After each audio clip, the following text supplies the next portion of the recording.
In colonial Virginia, a modest Lutheran outpost maintained routine services for scattered German families living near the edge of Williamsburg's rural boundary. Among them, the Obenwald family presented no threat and inspired little comment. Their property, situated on the less-traveled southern road, remained isolated from both town affairs and neighboring congregations. But between 1757 and 1769, unexplained absences, late petitions, and a pattern of discreet property transfers raised questions that no one seemed willing to answer. Official documents mention nothing irregular, yet one church ledger reveals a silence that was not accidental. The first German parish of Williamsburg, formally established in 1748, was conceived as a minor satellite under ecclesiastical supervision from Philadelphia. It never grew beyond 50 regular attendees. The institution's public mission emphasized scriptural order, agricultural simplicity, and firm boundaries with English influence. Its spiritual leader, Reverend Oscar Meisner, maintained detailed inventories of all tithes, sermons, and household visits. Despite its limited scale, the church held burial rites, sanctioned marriages, and reported all activity directly to the synod. The Obenwalds were one of its earliest registered families. Their name disappears from records after 1769, without formal exit or burial entry. Reverend Meisner's log closes the same month, mid-sentence. The first German parish of Williamsburg occupied a stone structure that stood apart from the English chapels of the town. Its construction was plain, based on plans imported from Saxony, with thick walls and narrow windows intended less for ornament and more for insulation and quiet. Inside, services were held in German, and the congregations sat on unpainted benches without cushions. The altar was elevated but unadorned. Only one item stood out, a ledger bound in dark cowhide, which Reverend Oscar Meisner maintained without interruption from 1748 until the spring of 1769. The Obenwald family arrived in 1753, according to a household registry now archived in Philadelphia. They were one of 7 German-speaking families that had relocated southward from Pennsylvania. Their stated purpose was agricultural expansion. Though their land was small and partially wooded, they registered 4 members, Jakob Obenwald, listed as patriarch and head of household, his wife, Katharina, and 2 daughters, both under the age of 10. No record mentions any sons, extended kin, or household staff.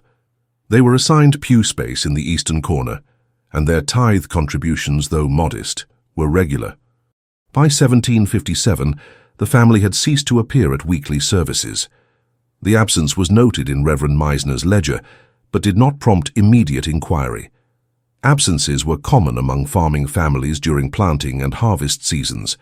That year, however, 3 families from neighboring congregations reported having sent word to the Obenwald property and received no reply. A deacon, Matthias Holtz, was dispatched to verify their welfare. Holtz later submitted a written account, filed under routine visitation, stating that the household appeared intact, the fields in acceptable condition, and no assistance was needed. He was not invited inside. Between 1758 and 1761, references to the Obenwald family decreased sharply.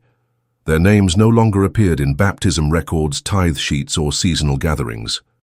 In 1762, Jakob Obenwald's name reappeared in a single document concerning fence line maintenance on the southern property line. He signed the petition, submitted it through Reverend Meisner's office, and was not heard from again in any formal capacity.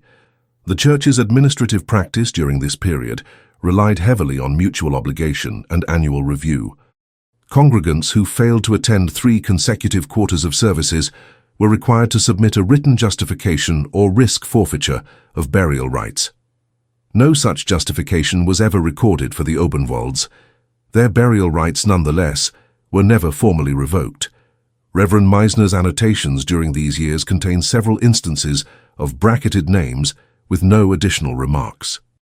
In 3 cases, the bracket was used beside the Obenwald surname. The structure of church governance during this period placed significant discretionary power in the hands of the presiding minister. Reverend Meisner was widely regarded as methodical and detached, favoring procedure over sentiment.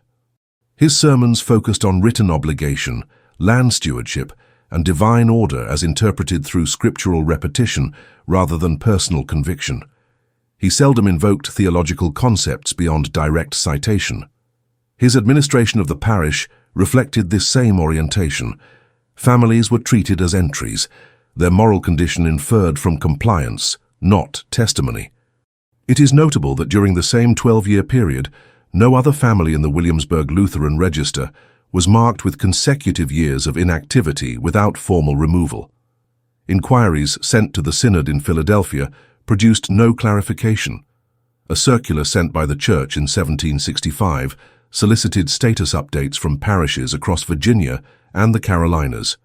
Reverend Meisner submitted his report with only one deviation from standard format. Under the section titled Dormant Households, he included a single symbol next to the Obenwald name, a double stroke, used elsewhere in the ledger only to indicate annulled vows. The broader community, comprising mostly English-speaking colonists and several Anglican clergymen, had limited interaction with the German parish. Williamsburg's governing assembly maintained general awareness of all ecclesiastical institutions, but left language-based enclaves to regulate their own internal affairs. The only overlapping jurisdiction came through land disputes. In 1766, a complaint was filed by an English tenant farmer claiming obstruction along a cart path leading through the lower corner of Obenwald land. The complaint was dismissed. The court cited insufficient evidence and noted that the property had been classified as unmodified since its original grant. By the winter of 1767, rumors had begun circulating among the German-speaking households of Mount Laurel and Tynefield, two nearby settlements. These accounts, preserved through second-hand testimonies gathered decades later, indicated a growing unease regarding the Obenwald property. Mail riders reported signs of occupancy without activity. Barns remained sealed. Planted rows showed minimal upkeep. A candle was occasionally observed in the upstairs window, but no one was seen entering or leaving the main house. Reverend Meisner responded to these accounts with an addendum to the weekly reading, urging parishioners to remain focused on their individual responsibilities and avoid speculation. The Synod's spring audit in 1768 was conducted by Delegate Johannes Brücke, a junior administrator from the northern colonies. He visited Williamsburg as part of a routine rotation intended to inspect financial and doctrinal fidelity. The surviving inspection note from his visit is brief.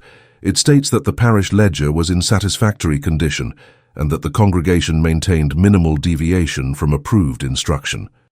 Under the section labeled Discrepancies, Brücke listed one name, Obenwald.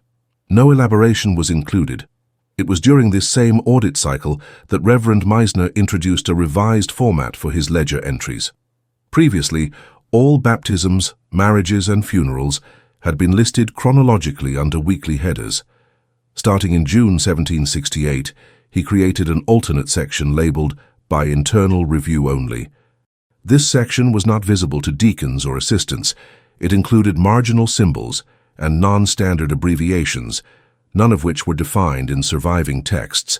The only legible name written in full within this section is Obenwald. By early 1769, physical maintenance of the church grounds showed signs of delay. Several benches were removed but not replaced. The bell mechanism, which had required winding weekly, was no longer operational. Deacon records show that Reverend Meisner had ceased attending certain monthly councils and that he no longer accepted home visitations. Yet his ledger entries remained precise. The final complete entry, dated March 12, 1769, records a single tithe from a family unrelated to the Obenwalds. The entry following that date, written in a different ink, ends abruptly after the word confirmation. The architecture of oversight within the Lutheran network in colonial Virginia relied on rotation rather than permanence. Ministers were occasionally reassigned, and synod delegates rotated through regions to avoid familiarity compromising protocol. This model created small intervals in which a parish functioned with minimal external observation. The spring of 1769 marked such an interval in Williamsburg. Reverend Meisner had not submitted the quarterly report expected by early April. No written explanation followed. It was presumed that travel delays or illness were responsible, but no replacement was requested. By May, the Williamsburg Vestry, a town-wide interdenominational council with informal authority, sent a messenger to inquire about the parish's condition.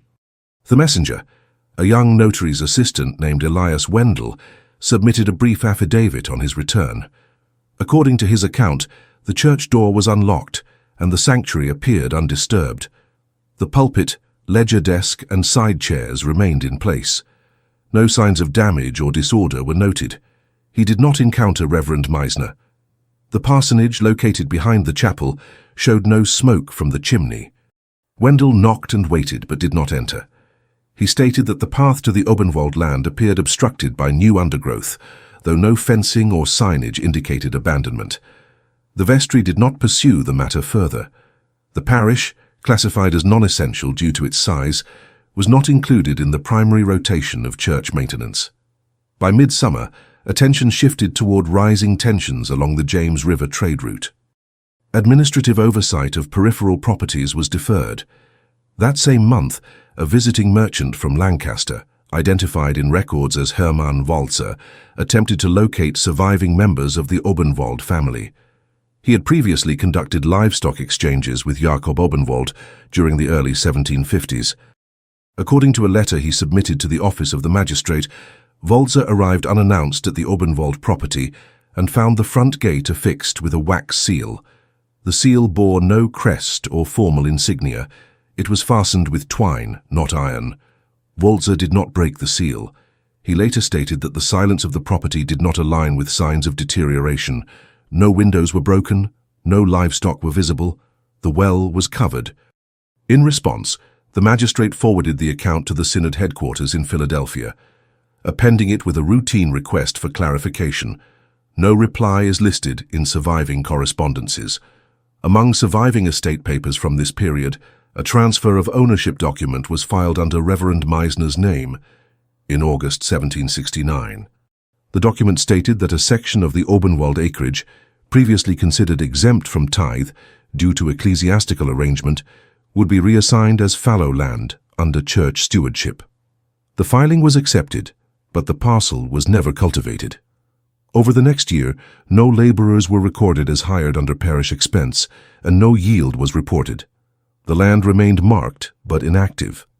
Several months later, in November 1769, Reverend Meisner's name appeared in the town register as absent without notice. A deacon submitted this entry after failing to receive reply to 2 written correspondences regarding winter sermon preparation. The entry, placed in the church book of Williamsburg, remained the final institutional acknowledgement of his role. No resignation was filed, no successor was appointed until 1772. The ledger, discovered during the eventual administrative reassessment of the church, was located in a locked compartment beneath the pulpit desk. It had been removed from its usual position on the side shelf. A key was found in the drawer of the parsonage nightstand.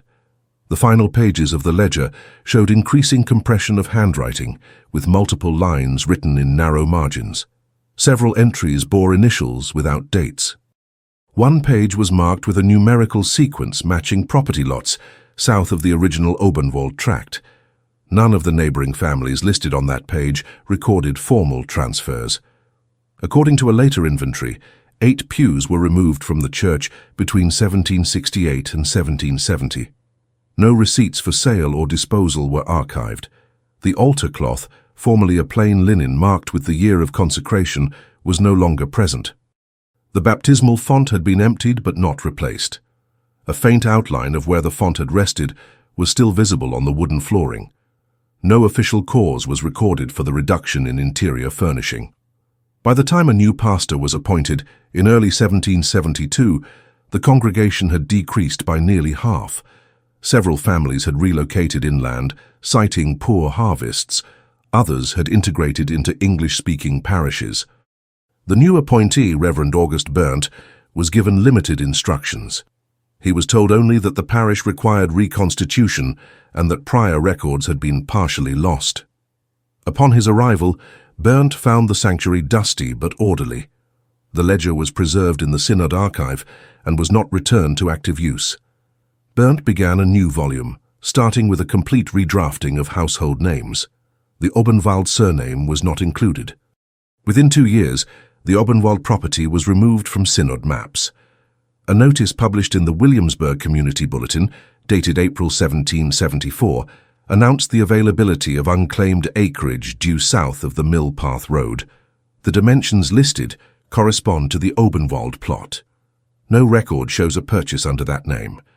Instead, the land was divided and issued in quarter-acre increments to 2 incoming families, both unrelated to the former parish membership.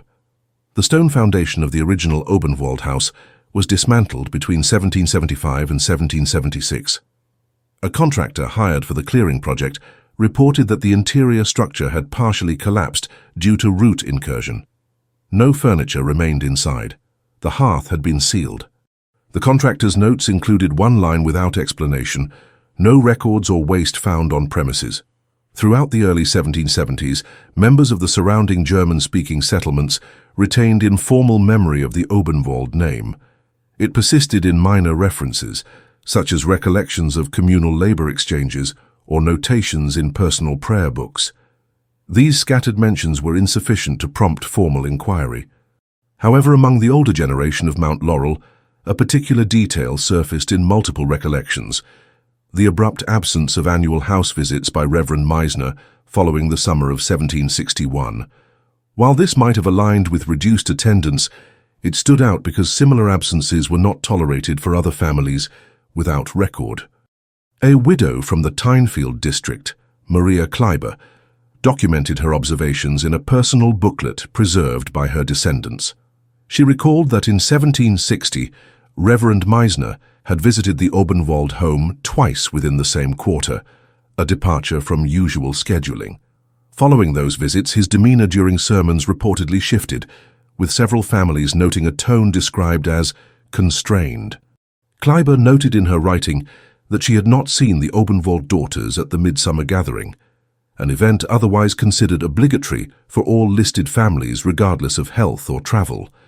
The surrounding area of Williamsburg remained sparsely developed in that direction until well into the 1780s, but records of land assessments in 1765 and 1767 show continued exemption for the Obenwald tract. The exemption, coded under Category 3 of ecclesiastical stewardship, typically applied only to properties held in trust by the church or allocated to itinerant clergy.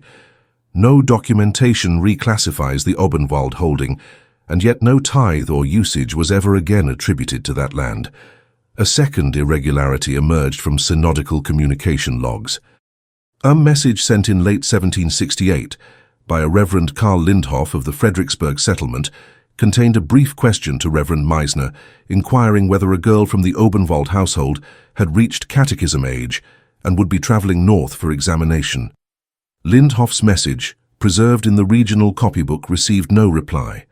The letter is noted with a marginal red line, typically indicating unanswered correspondence. No follow-up occurred, but in 1771 Lindhoff referenced the lack of response when declining to accept new students from Williamsburg, citing incomplete documentation and concern over oversight procedures. Some of the Obenwald records were held in duplicate, as was common among German congregations. Copies of baptismal entries and land covenant forms were mailed annually to the Philadelphia Synod for archive. In 1773, a clerical assistant named Bernhard Riemer compiled a summary of households believed to have exited or become inactive during the preceding decade. He flagged the Obenwald entry due to the absence of exit confirmation. According to his margin notes, efforts to reconcile the discrepancy were delayed because Reverend Meisner's departure had occurred without formal closure, leaving his records partially unverified. Riemer noted in the ledger that no cross-entry exists confirming migration, burial, or transfer. A third-party effort to contact any surviving kin was made in 1774 by an estate manager overseeing adjoining acreage on the southern perimeter. His objective was to verify boundary markers during a planned expansion. He sent 2 letters, one addressed to Estate Obenwald and another to the church on file as custodian. Both letters were returned unclaimed. He then attempted to contact any individual named Obenwald in the counties of Prince George, Amelia, and Louisa. No registrants matched. These efforts were later mentioned in a boundary arbitration case, during which a map presented to the Williamsburg court displayed the former Obenwald tract with a note, "Identity not confirmed, structure unoccupied, transfer lapsed." While no formal inquest occurred, concerns over missing documentation arose within the new pastorate under Reverend Berndt. In a letter preserved in the Synod response file of 1772, Berndt outlined his discovery that the former ledger contained an undocumented back section concealed within the cover lining. The section was removed and sent by private courier to the Synod library. A receipt confirms delivery, but includes no transcript or summary of content. The document has not reappeared in any subsequent archive inventory. The next surviving communication from Berndt requests clarification on whether to consider the land formerly listed under Obenwald eligible for reassignment. The reply advises deferral until local verification can be completed. No such verification is recorded. From 1775 onward, the Obenwald surname ceased to appear in any formal or ecclesiastical document tied to Williamsburg. Yet the pattern of absence continued to prompt administrative complications. A marriage registration submitted in 1776 by a man identifying himself as Elias Obenwald was declined due to unverifiable lineage. The name does not match any prior listing and was not accompanied by documentation. When the Office of Records requested further clarification, no reply followed. The registration form was filed under irregular application and held without approval. It remains in the regional archive with a single note: no corroboration, no witnesses, not processed. In the years that followed, new residents occupying parcels adjacent to the former Obenwald property occasionally submitted minor repair and fencing requests. In 3 instances, these included references to boundary stones marked with a single carved symbol. The mark was not identified as a family crest or township emblem. One applicant described the carving as non-standard, without letters, and too shallow for preservation. No photograph or sketch survives, and the stone was reportedly reused during the regrading of a nearby path. A notable entry appears in the Agricultural Bulletin of 1779. A listing for unused acreage south of the main Williamsburg plot describes a parcel with overgrown lanes, unplanted fields, and signs of long-term vacancy. The entry includes an advisory note warning that no structural survey had been completed due to foundation instability. It is the only property listing of that year to include such a notice. The warning was lifted in 1781, following the confirmed removal of remaining stone fixtures. By 1784, the last administrative footprint of the Obenwald property was erased from local ledgers. It was incorporated into a larger tract issued to a merchant family relocating from the coastal district. When that family submitted their tithe declaration, the parish register listed the property under a new designation. No cross-reference to previous owners was included. The absence of formal resolution regarding the Obenwald family did not lead to inquiry beyond administrative channels. However, references continued to emerge sporadically in private records and marginal annotations well into the final decades of the century. One such instance appears in the 1787 sermon notes of Reverend August Berndt, who recorded a passing observation while reviewing the remaining tithe rolls from the 1750s. His marginal remark beside the Obenwald name, "erasure not fulfilled," is the only annotation of its kind in the document. No context was offered. Church archives during this period retained detailed lists of members eligible for reinterment in the event of cemetery consolidation or land repurposing. In 1791, a planning document from the Williamsburg Vestry reviewed available burial plots on church-owned property. The ledger included a blank row under the name Obenwald. No date of interment or grave placement was recorded. The space remained unmarked in the resulting diagram, and the notation was crossed through with a line rather than removed. This was unusual, as other unconfirmed names were typically omitted from such diagrams altogether. Additional evidence of unresolved classification emerged in the following year, when a synod-wide reconciliation project sought to standardize household documentation across all regional parishes. Each family was to be listed with verified dates of entrance, baptism, marriage, and burial or departure. The Obenwald entry was found to contain only an initial baptismal pair in 1754, followed by 2 years of tithe attendance. Beyond that, no event was confirmed. The compiling clerk noted a question mark in the termination field, an annotation used nowhere else in the project summary. Attempts to locate any descendant or branch family line were limited by lack of marriage documentation or collateral surnames. The Obenwald name had not appeared in any business charter, civic registry, or apprentice listing in the Williamsburg area. This was notable given that most families with children born in the 1740s and 1750s eventually intersected with town records through schooling, militia service, or trade apprenticeship. The complete absence of such intersections rendered the surname statistically outlying. In 1796, a former deacon named Lucas Farren, then residing in Henrico County, compiled a memoir of his years under Reverend Meisner. The document, written in German and held privately until the mid-1800s, was later translated and archived by the seminary in Reading. Farren's account describes the final years of Meisner's tenure as withdrawn and increasingly unstructured. He stated that Meisner had gradually restricted access to the church records, ceased consultations, and withheld responses to synodical instructions.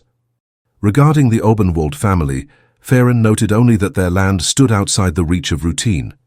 Further complications emerged in 1799, when a property rights appeal concerning a drainage route adjacent to the old Obenwald tract prompted re-evaluation of former surveys. The petitioning party requested access to original lot assignments from the 1750s, which had been stored in the Williamsburg clerk's office. Upon inspection, the registry folder for that period contained a full list of adjacent parcels, but the Obenwald entry was covered by a pasted insert bearing only the phrase "withdrawn prior to reassignment." No official procedure for such a withdrawal existed. The case was ultimately resolved without reference to the original boundary, but the irregularity was forwarded to the diocesan archivist. His review of the supplemental register, typically used to document voided or revised claims, found no listing under that name. A follow-up note stated that no property registered under said family is located in surviving appendices. In 1802, a civic improvement survey was conducted across the southern corridor of Williamsburg, including an inventory of structures no longer in use.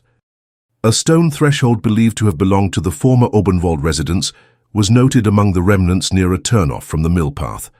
The structure had collapsed entirely, and only partial outlines of its foundation remained. One assessor included the comment that the base stones showed signs of having been deliberately removed and repositioned. He estimated this had occurred decades earlier, given the erosion patterns and degree of soil displacement. While no religious inquiry followed, the record was included in the annual preservation file under the title Original Settlements with Unclear End Date. 3 other names appeared on that list. Only Obenwald lacked any family continuation or associated surname still active in the area. By 1805, official recognition of the property had ceased. The tract was labeled as a residual holding and subdivided among newly arrived settlers from the interior. A single clause was retained in the land documents specifying that no former claims had been recorded since the cessation of tithe rolls in 1762. The clause also noted that ecclesiastical stewardship had ended without reassignment. It did not indicate cause or resolution. Throughout the early 19th century, a handful of amateur historians collecting genealogical information from the original German settlements attempted to trace unaccounted-for families. In 1811, a former clerk named Johann Petzler included a mention of the Obenwald family in his compiled table of anomalous records. He listed them among 7 entries marked "No formal exit, no known descent, no interment registered." The list circulated in limited print and was later withdrawn from official use due to incomplete sources. Still, Petzler's annotations were preserved in the archival footnotes of the seminary at Richmond. In 1824, a cartographic survey issued by the local authority to support the construction of a secondary road bypass included the Obenwald parcel under the category of origin undetermined. The name did not appear on the map itself, but was referenced in the planning notes. The cartographer, identified as Louis Habrecht, noted that the outline of the plot was consistent with settlement-era layouts, but no owner had claimed it in the prior 40 years. When a new chapel was built in 1828 on a site 3 miles northeast of the original German parish, it included a memorial plaque listing former families who contributed to the religious history of the district. The Obenwalds were not named. When questioned by a donor regarding the omission, the organizing pastor stated that no active record existed to substantiate inclusion. The decision was not challenged. In the spring of 1833, a shipment of archived church materials arrived at the regional storage site in Richmond for preservation review. Among the crates was a parcel labeled Williamsburg Entries, 1748-1770. Inside were 3 ledger volumes, a hymnal annotated in the margin with sermon summaries, and a bound folio containing correspondence from the Synod's Virginia Oversight Committee. One item included among these materials did not match the accompanying catalogue, a sealed document bearing no sender, dated March 1769. The seal had not been broken, and the handwriting did not match any recorded parish clerk of that period. The archivist on duty, Hermann List, submitted the item for delayed review. When opened under controlled conditions, the contents revealed a single folio of unlined parchment containing only a few lines of script. The handwriting matched certain entries found in the concealed section of Reverend Meisner's final ledger. The message contained no address or salutation and referenced only one proper noun, Obenwald. The phrase translated from the original German included the instruction that no name shall be reassigned until silence is maintained. The remainder of the document consisted of abbreviations and a numerical string not corresponding to known property formats. The item was returned to its folder with a notation that it may have been part of an internal doctrinal dispute. At that time, no further inquiry was opened.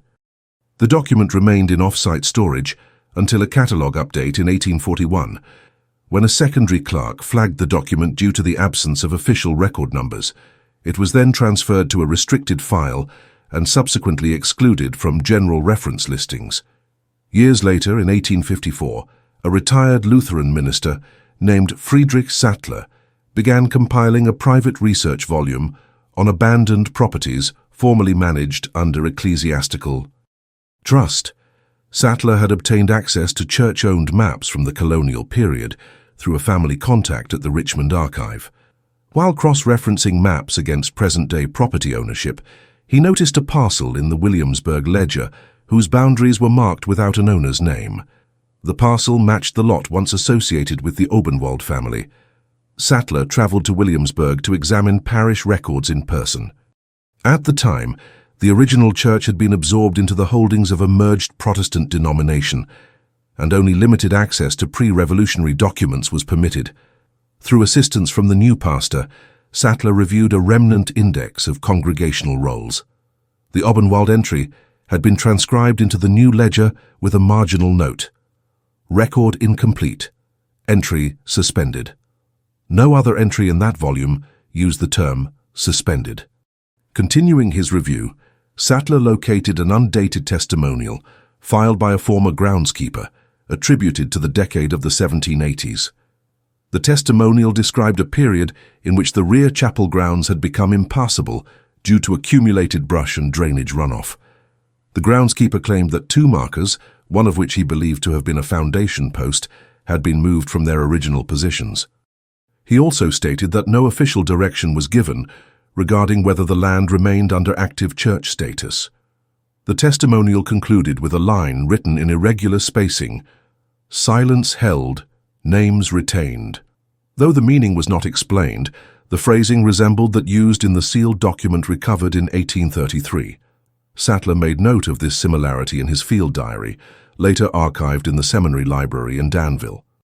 Later that year, while continuing his research into unclaimed lots, Sattler uncovered a parcel ledger belonging to the 1774 redistribution project.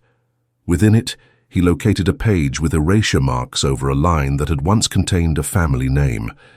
The ink had faded unevenly, but through careful examination under filtered light, the name Obenwald was partially visible. No date or transfer note was written beside it. The entire row had been invalidated, using a chalk wash method common in administrative revisions. However, the presence of that name on a document produced 5 years after the last known listing conflicted with existing records indicating termination in 1769. The inconsistency prompted Sattler to consult surviving correspondence from the office of Reverend Berndt, written in 1772. Among the items was a reply from the Synod, declining to address any unresolved entries lacking formal migration, burial, or revocation. The reply stated that certain files under internal status must remain so until directed otherwise by senior review. No evidence suggests such a review was ever requested. In 1855, Sattler attempted to initiate formal review of the parcel designation, citing irregularities in the archival maps and transfer ledgers. His request was submitted to the merged denominational committee, which then governed former Lutheran holdings in the region. The request was acknowledged, but a response was delayed. When finally issued, the committee's statement advised that no correction would be made to records prior to 1790, without corroborating testimony or notarized transfer. Sattler's application was declined on procedural grounds. The following year, he published a private memorandum titled Unknown Boundaries and Incomplete Transitions. The document included references to several cases in which land held under ecclesiastical terms had failed to follow standard procedures during periods of leadership absence. The Obenwald case was described only indirectly under the heading Index, No Transfer, No Exit. The note read, "Among early tract holders with tithe-confirmed listing and no removal, only one family name does not recur in civic or parish registry. That name is preserved in partial margin and secondary record, but appears to have been internally restricted from recirculation." The memorandum did not gain institutional attention and remained privately circulated until after Sattler's death.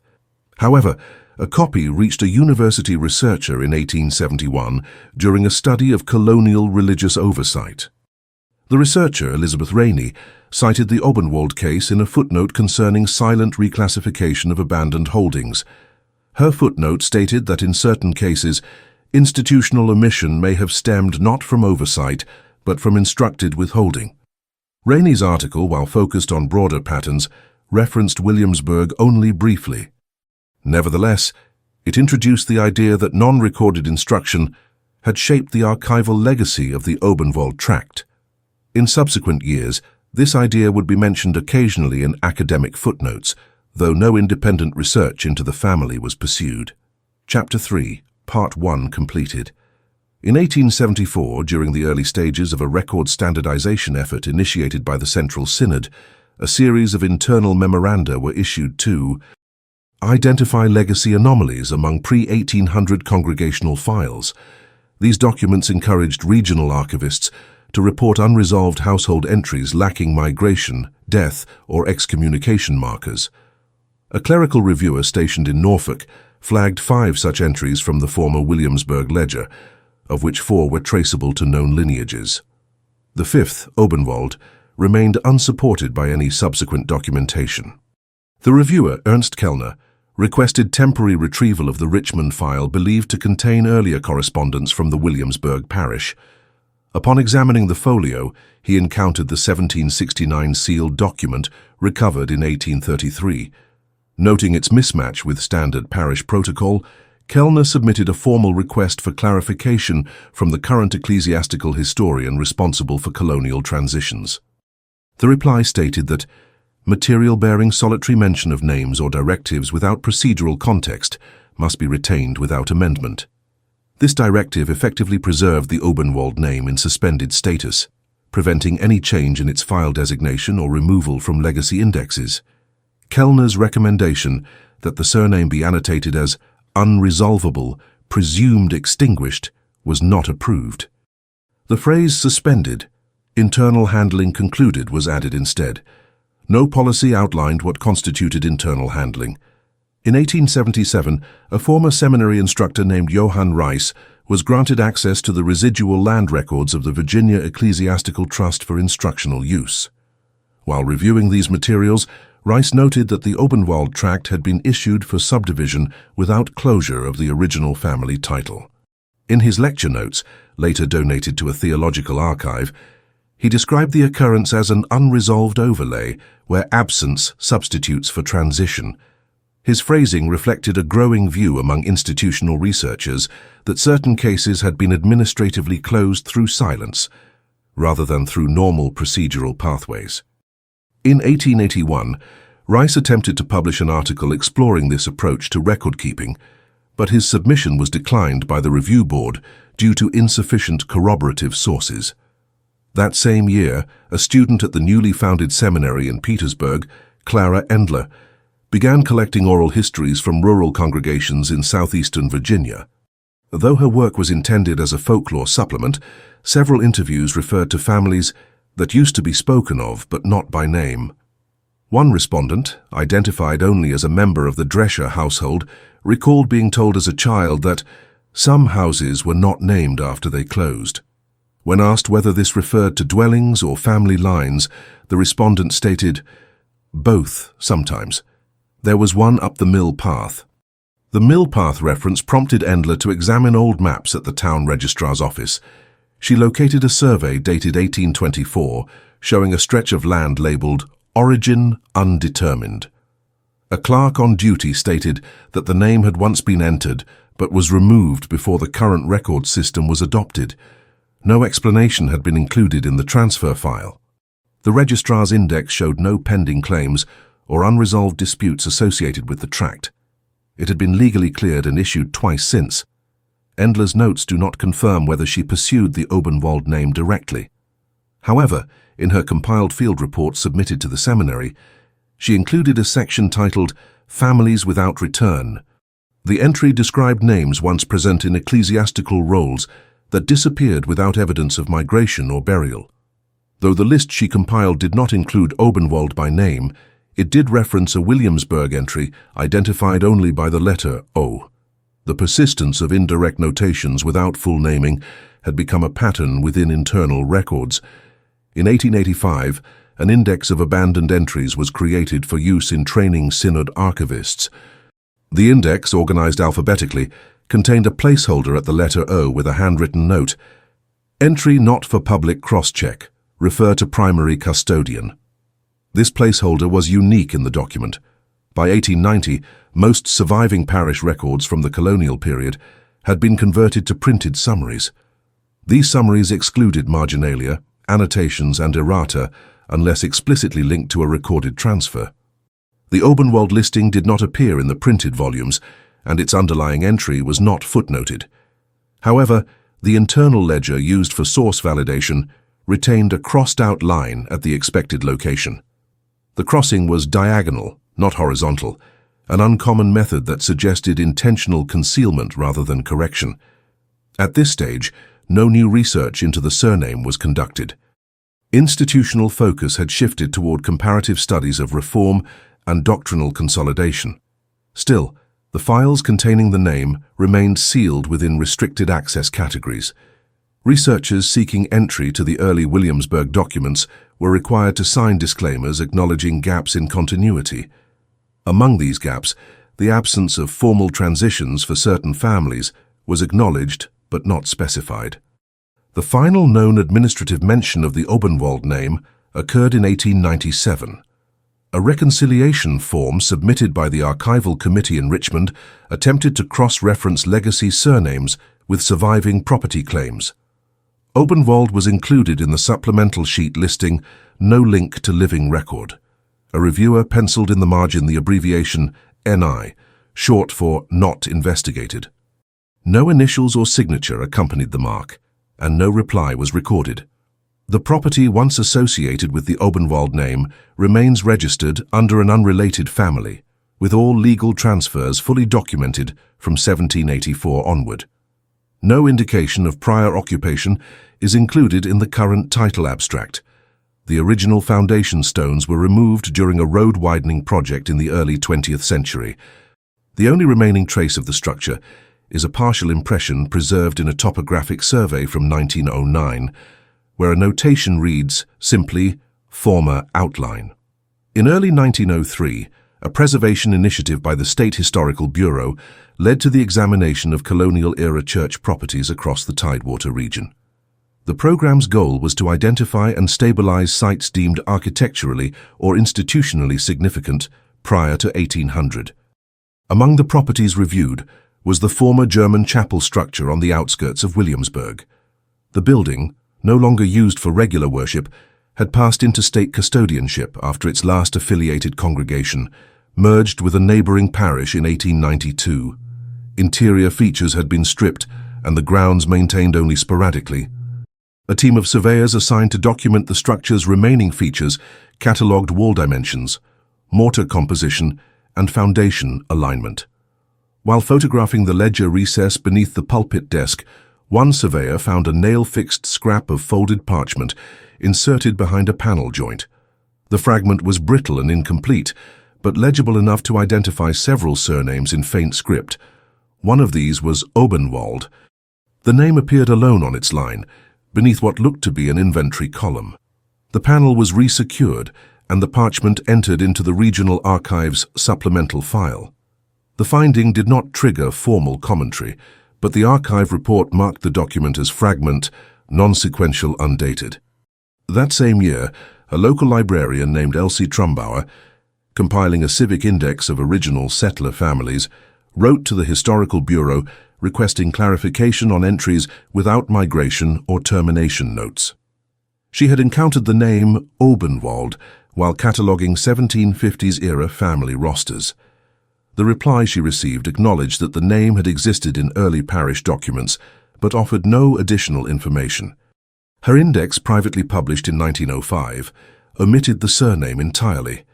In 1911, a historian of German-American colonial settlements, Professor Albrecht Simons, published a monograph analyzing lost records from Lutheran jurisdictions in Virginia and North Carolina. His research noted that certain parishes, especially those founded under sparse oversight, had permitted local administrators to enact classification measures not formally codified by synod directives. He referenced unnamed cases where families were retained in ledgers, with marginal annotations that effectively blocked their names from reassignment or re-entry. Simon's treatment of these cases was brief, but he labeled the practice tacit suspension by omission. No specific families were named. Following the publication of Simon's work, a graduate researcher in Philadelphia named Martin Feld pursued the question further. He requested access to archived correspondence from synod delegates to colonial Virginia. Among the items pulled from the archive was the 1768 inquiry from Reverend Lindhoff regarding a catechism-eligible Obenwald daughter. Feld included the reference in his dissertation footnotes, describing the communication as an example of incomplete life cycle registration. His thesis was accepted but not widely circulated. In 1920, during a routine census cross-verification effort by the Virginia Genealogical Society, the surname Obenwald was flagged in a reconciliatory note comparing parish rolls with state enumeration ledgers from the 1770s. The name had appeared in one ecclesiastical document and 0 civil registries. The note concluded that the entry likely represented a transcription error or a disbanded household. No follow-up occurred. Yet among private researchers, the name continued to surface in marginalia and correspondence.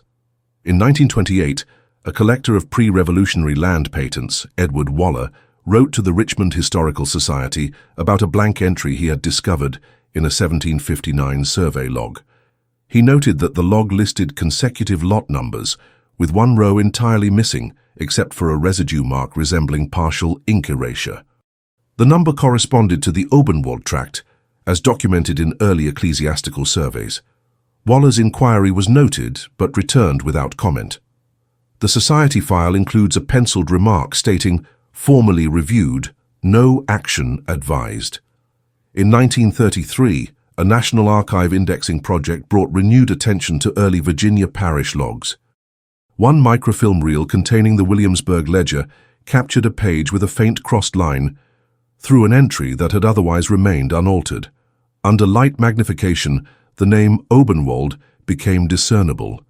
The entry had not been overwritten, but was marked with a diagonal hatch, a method not standard for administrative correction. The image was logged in the archive inventory with the notation, "Partial strikeout, legibility intact." The reel was not selected for wide distribution due to image faintness. Meanwhile, local oral history continued to reflect awareness of the name's exclusion. In 1939, a historical society survey of intergenerational memory among families living along the Millpath corridor included a reference from an elderly resident who claimed their grandparents had referred to a family kept off the lists, never spoken of. When asked for details, the resident recalled only the idea that their land wasn't passed down, just folded into the other sides. The interviewer filed the comment under legacy folklore, unverifiable. The increasing formalization of archive systems during the mid-20th century further obscured unresolved cases. By 1946, most synod records had been codified under numeric classification, and surnames lacking continuation were collapsed into general categories of non-returning. The Obenwald entry, while technically extant in preserved ledgers, was no longer indexed under individual name headings. Instead, it was listed as part of a group file labeled Suspended or Administratively Silent, housed in a restricted section of the Virginia Ecclesiastical Archive. Efforts to revisit suspended entries slowed throughout the following decades. Institutional priorities shifted toward broader demographic studies, and smaller unresolved anomalies were treated as archival artifacts rather than subjects for correction. Within this context, the Obenwald case remained formally untouched. No surviving directive or ruling closed it. No notice reopened it. In 1957, a bibliographer from the State University, Victor Hemley, received a grant to catalogue inconsistencies in 18th-century land registration across the Williamsburg district. His survey included properties originally held under ecclesiastical title. Among these was the tract once identified as belonging to the Obenwald family. Hemley located the 1754 tithe map showing the parcel's boundaries intact, adjacent to those of 3 other families whose names continued in both local and regional records. Only the Obenwald parcel had no visible transfer annotation. Its outline remained intact through subsequent revisions until 1784, when it was divided without accompanying documentation. Hemley documented the discrepancy in his interim report. He noted that no deeds, leases, or sale records for the tract could be located between 1762 and 1784. The tract remained exempt from survey taxes through that entire period. When Hemley submitted a request to examine any surviving church documents relating to the property, he was informed that the relevant file had been reclassified in 1946 and was not accessible under general review. Procedures. Later that year, he submitted a secondary request, citing research relevance. The reply he received included a citation from an internal policy clause stating that certain records classified under internal resolution or permanent suspension were not subject to public or academic review. The clause referenced a directive number not published in the Public Procedural Manual. Despite this, Hemley continued compiling related fragments. He acquired microfilm copies of the original ledger pages stored in Richmond. On one page, he noted a faint marginal note beside the Obenwald name that appeared to read, "Held from cycle." He highlighted that phrase in his research file, though no further usage of the expression was located in other entries. In his published index of discontinuities, Hemley included the Obenwald tract as Case 14. His description, limited to one sentence, read, "Tithe-bound, lineage lacking, structurally intact through reassignment without succession." In 1963, the Virginia Historical Commission prepared a commemorative exhibition on the early German presence in the region. When preparing the display for the Williamsburg district, the curators consulted original pew registries and land assignments. The Obenwald name was encountered during these checks, but omitted from the public display materials. The project lead, Professor Niles Hauser, later wrote that the exclusion was due to insufficient supporting context for presentation. The tract itself, by then developed into residential zoning, retained no structural remnants of the original dwelling. A paved road now passed through what had once been its northern perimeter.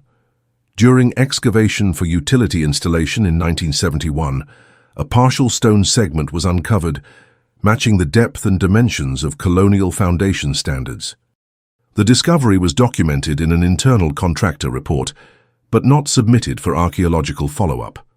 In the early 1980s, a renewed interest in obscure colonial surnames led a private researcher, Eileen Varnum, to revisit lesser-known family entries in parish ledgers. While working through microfiche copies of the Williamsburg Register, she encountered the Obenwald name and attempted to locate related records in surrounding counties. Her queries returned no matches. She later wrote to the diocesan archive, asking whether the surname had been discontinued due to procedural causes. The reply she received reiterated the record's classification as non-renewed. In 1987, an undergraduate thesis submitted at a small historical college included a case study on families omitted from civic memorial lists despite early settlement. One segment referenced a tithing household that vanished from successive listings without notice. Though unnamed in the body of the paper, a handwritten margin note among the research materials included the Obenwald name alongside the phrase, "kept but not passed on."